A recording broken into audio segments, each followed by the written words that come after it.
Hello again, and welcome to PaintersBlock. I'm your host, Anthony Ryden, and today we will be going over our green plasma glow.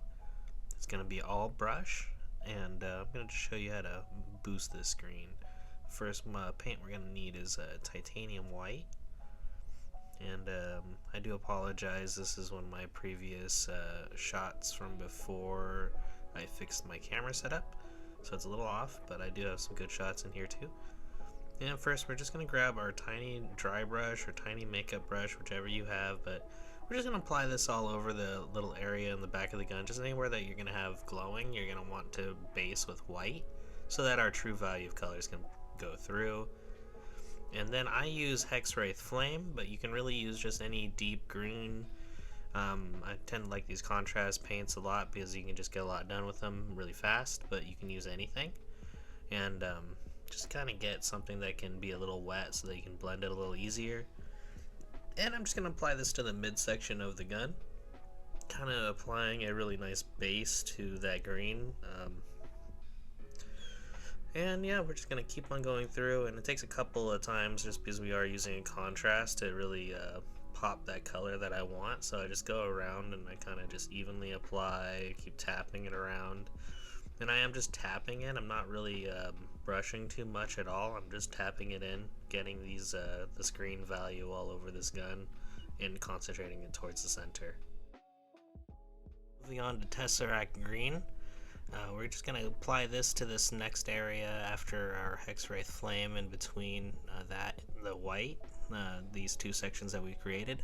I do apologize, I have a lot of asthma and allergies today, so you probably just heard me wheezing a bit. I'll try my best not to, but it's kind of hard to control. But yeah, alright, there we go. We're going to use that Tesseract Green, just kind of boost those really bright green values. And here I have the gun back on the Titan because I wanted to kind of look at it and see what it looked like with it all put together. And this is just like the correct step to take. I took a few extra steps in between that were the wrong way, so I'm just breaking it down and showing you the correct way. So this next step that I did is I took the Tesseract Green and I did a 50-50 mix with the Bad Moon Yellow, and I put it on top of what we just previously did. And I'm just kind of dry brushing that same mix, and now mixing in with a little bit of titanium white and boosting that brightness up.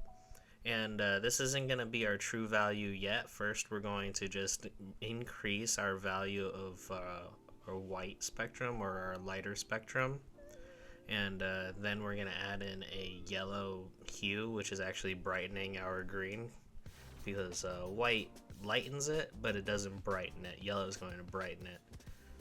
So now you're going to grab a little bit of white, and you can see it on my brush, that's how much I had, and I just kind of applied it on the towel, the paper towel a little bit, and got all the excess off. You don't want too much gunk on your brush so that you leave too heavy of a line.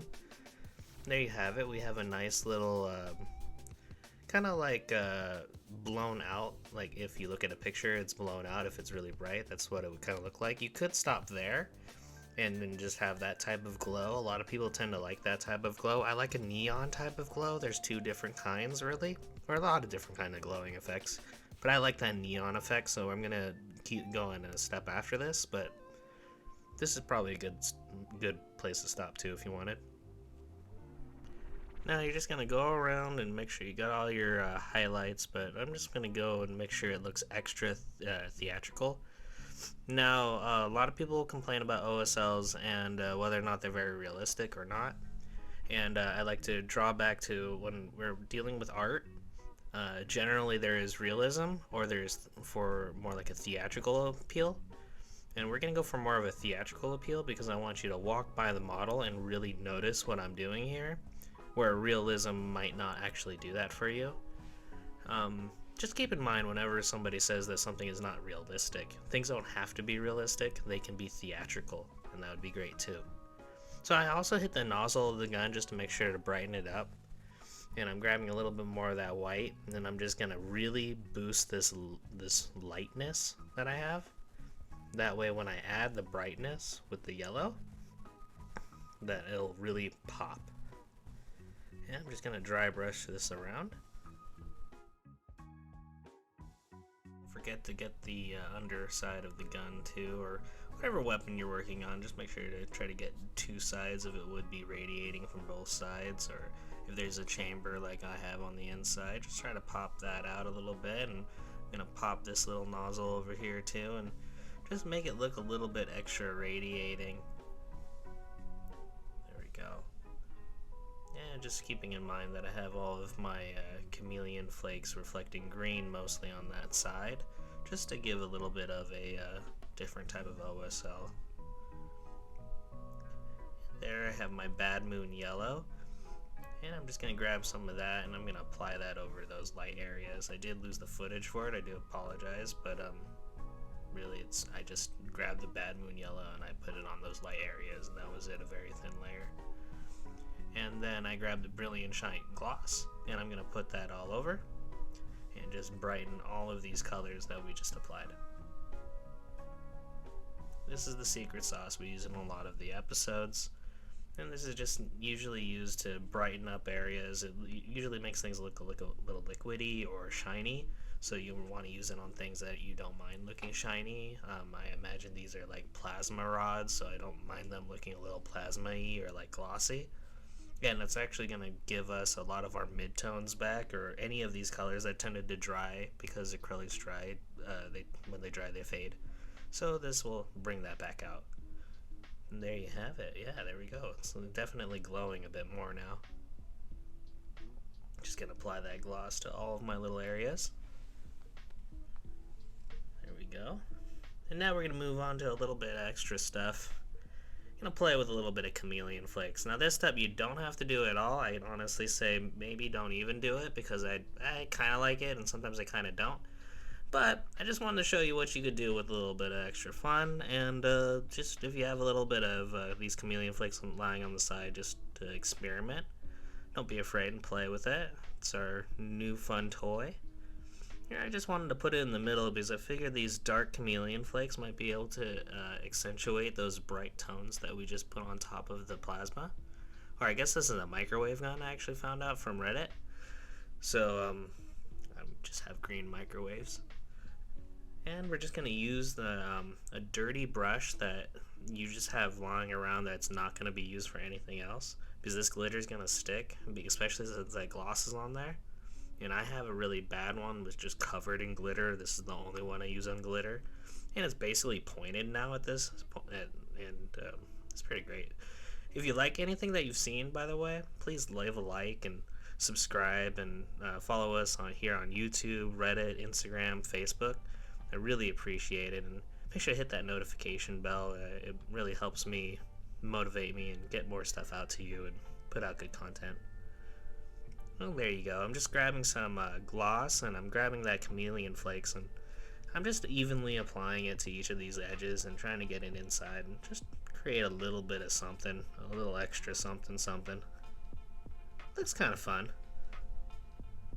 But like I said, you don't have to do this step. This is just something I thought. Now I like this. I put a lot of gloss and this glitter on the nozzle of the gun, which is pretty fun because as you walk by the front of the gun, it actually starts to flare at you. So it actually looks like it's igniting on you, which is pretty cool. I'd say this is pretty fun. I would suggest trying to do this and at least looking at it. Maybe use it on a smaller model and learn how to do it first. But do something you're afraid of every day, right? There you go. Now I'm just going to grab a different color of Chameleon flakes, and I'm grabbing one that goes from a purple spectrum, so it might be able to pop a little bit more even. Just because we have so much green on this gun, I figure a little bit of purple might be able to pop a bit and make a little bit of a fun accent to the nozzle. Now I do put it onto the middle of the gun, and honestly I'd probably leave that alone. I don't put that in the middle of the gun anymore. But I love it on these parts right here. Oh, this is so nice. I just played it all over these wires, and it made it so much easier. Then I don't have to do anything else as far as painting, and they still look really cool. They're just shining, and they're just radiating this like holographic glow. Super cool. So yeah, just use that dirty brush and get a bunch of gloss on it and just start plating it over these tubes, or Yeah, I did this on the other video for the Sky Steel. I can put the link down below. But that video I showed how you could plate over tubing, and this is kind of the same method where I just plate over these tubings and just have this holographic layering to show. Now I'm moving over to a deep blue spectrum, which I just choose because blue is really close to the deep purple spectrum that we were just on. So these two colors of Chameleon flakes really do blend well together. And here we have going around with the color shifter Vallejo color. And this one's we're just going to show you how we use the blue one on a lighter surface and a darker surface, and how it really just dries a lot differently. And this can be applied to any of the Vallejo shifters. I just wanted to show you exactly what happens.